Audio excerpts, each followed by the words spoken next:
are you? Alright. Thank you for coming to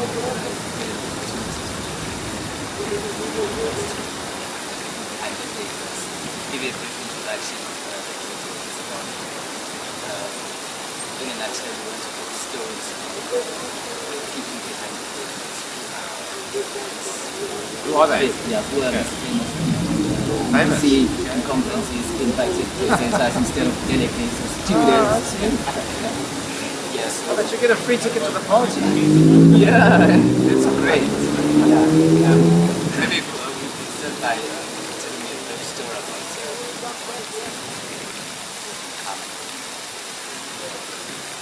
Okay, sure. So I was born in a town called Burton West, which is a town in the desert here, as you know. Lived there until I was just about primary school age. And then I moved to another small town called Cullinan, where the big diamond was found near Pretoria. The biggest diamond in the world was found at the Cullinan Diamond Mine. And so I spent 13 years there at school, primary school there, and then I went to high school in Pretoria. That's where I'm from originally. Just as a matter of interest, I'm not sure if you've interviewed Mark Soames before along the way. He grew up in the street just down the road from me. Cullinan. Both of us have ended up 2 offices away from each other at UCT. So after that I went to UCT as a student in 1982. It's a long time ago. Maybe it's a bit before you were born, I'm guessing. So that's where I've been ever since, which is, I often think maybe this was not such a good idea to have moved at some point, but now I've been there ever since, 30 years now. So I'm almost a Capetonian. I mean, you never quite are if you, there are secret criteria for becoming a Capetonian that I've never discovered. Oh, I was about to say, can you please share a secret to make it talk? Yeah, but then like growing up in different places and deciding to go to UCT, how did it go about? How did you reach that point?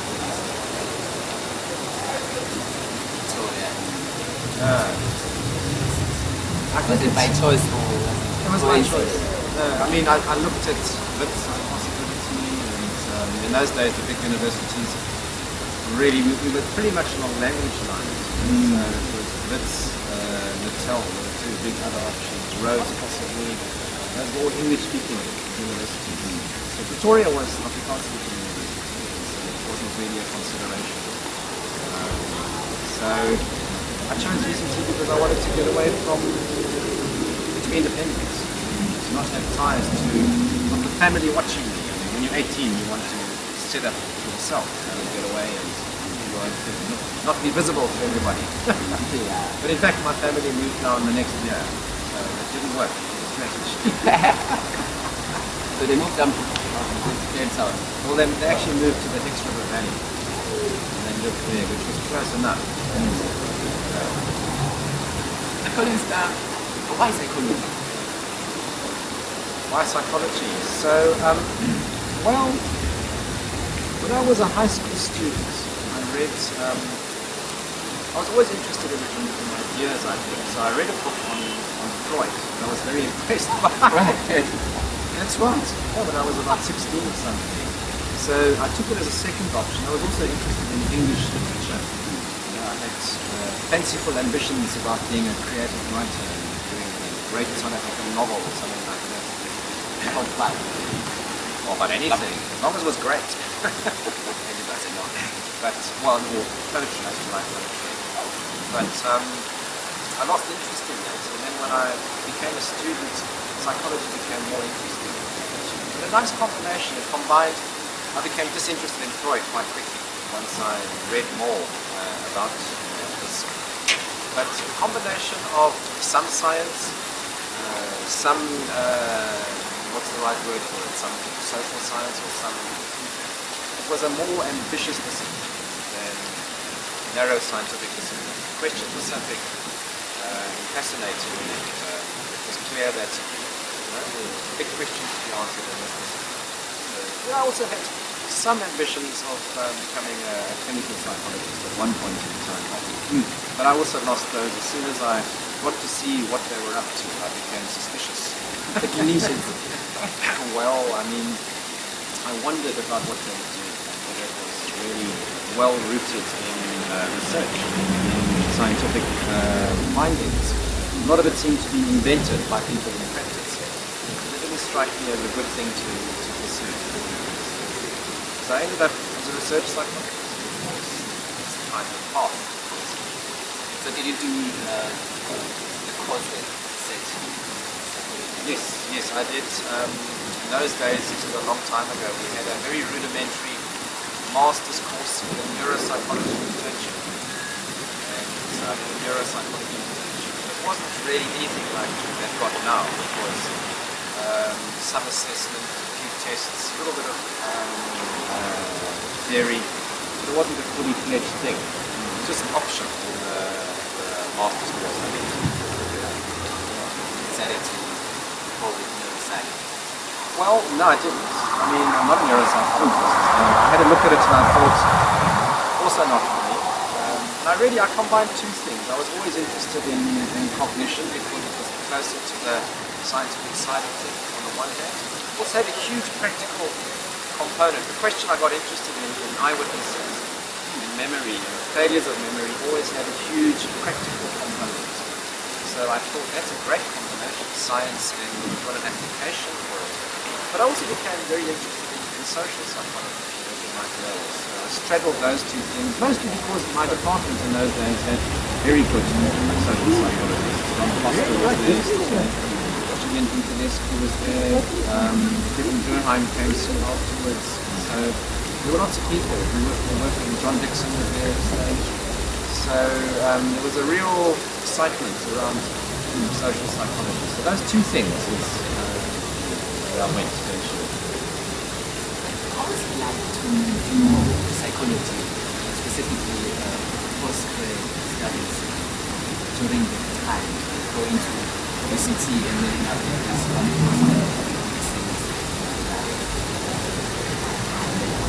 Look, I mean, South Africa's always had quite an unstructured postgraduate set of degrees. It's changing a bit now, but when I looked at what they were doing in the United States, it was highly structured coursework, examinations, and the whole model was very different. Here it was very fluid. So it depended a lot on you and on your interests. And so you had tremendous freedom to do things you wanted to do. But the problem was you didn't necessarily get a lot of the grounding. You had to get it yourself. I think that's still true to some extent. We haven't gone the structured degrees, and our funding agencies, in fact, prefer the unstructured degrees, the full thesis. So you had a lot of freedom, basically, to pursue what you wanted to. I was just in the space where I was very fortunate to meet people who, that was very important, because when you shared ideas and you worked on things, well, that was only true for the social psychology. For the other area, there was nobody in South Africa doing eyewitness research. We are still very few people. Yeah, I've read some articles that were written on eyewitness.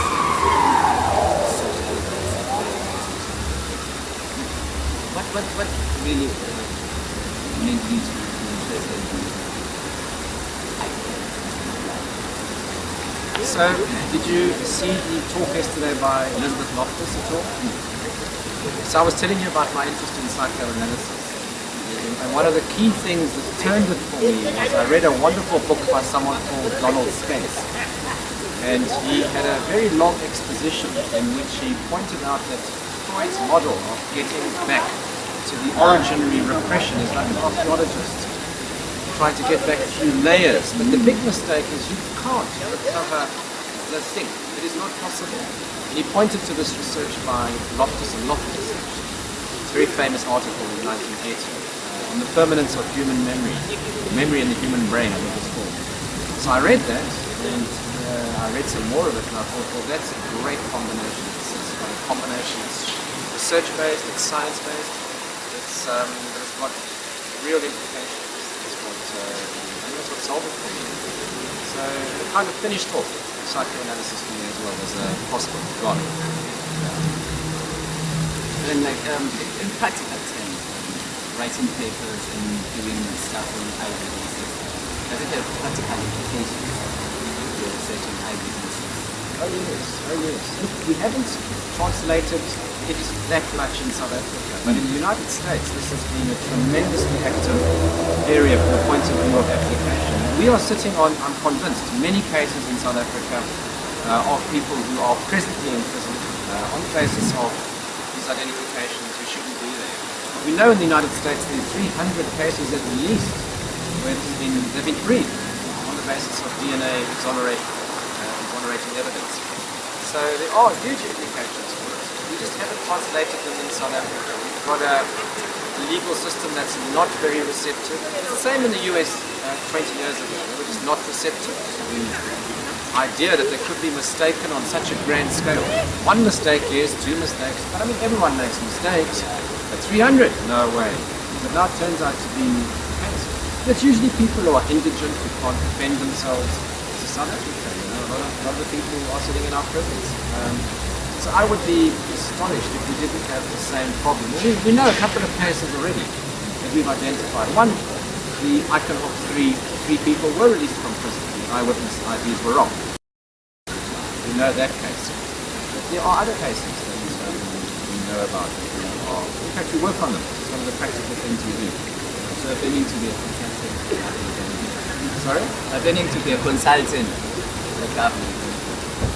Well, I mean, no, I always want to remain an academic, but I mean, if there were to be reform of any kind, I would be very happy to be, delighted to be involved in that. I mean, we have worked with the police, having said this, you know, I mean, we planning, in fact, Annelies is someone I think we must ask her about the big project she's got planned for next year. If we get the funding, it will be large scale with the police service. So they will make a huge difference there. So we hope so. Of course, you have to wait for the evidence to come in to see whether it does. So Collins, going back to your early days as an academic, I want to know how was it like? Have you ever written a paper that got rejected? Oh yes, yes, many times. So there are many reactions. I mean, when you're starting off, it's terrible. I mean, it's sort of a hammer blow that falls on you when you try to get these things rejected. Hello there. It's just camera's rolling, but you can come and join us. So I mean, it's a huge blow when you're starting off. I sent my first article I tried to get published, I think was, of course, you're far too ambitious when you start. I sent it to the Journal of Experimental Psychology General, the top journal in the field, probably. And I got a very short reply back saying, we don't normally publish on one experiment. So, I mean, it's a big blow when you're starting off, but you get, especially when you start reviewing yourself. So what I try to do for my students actually is give them some practice at reviewing. And once they start rejecting articles, which they do much more than I do, I'll just tell you something, then they realize, don't feel so bad when the rejection letters come in, because you yourself are rejecting articles. It's a big blow. So I mean, starting researchers, you've got to get used to that. And your articles do get better, by the way. Reviewers generally do improve your articles, I believe. Have you ever worked with somebody who works at the journal that rejected you? Do you, by any chance, publish I don't quite understand that one. Do I work with like someone? those people, like the editors of the Yes. do you ever submit stuff from your writings to them? Or was it like these people rejected me? Oh, I see what you Never. mean. Do you stop going? No, never. I mean, in fact, someone I know quite well, Graham Davies, I once had an altercation with because I thought his journal practice was bad, what it was doing. It wasn't submitting for blind review. They were revealing who the author was. And he said, anyway, I questioned him on this. We had quite an argument about it. But we're still friends. I mean, in fact, I intend to invite him here at some point.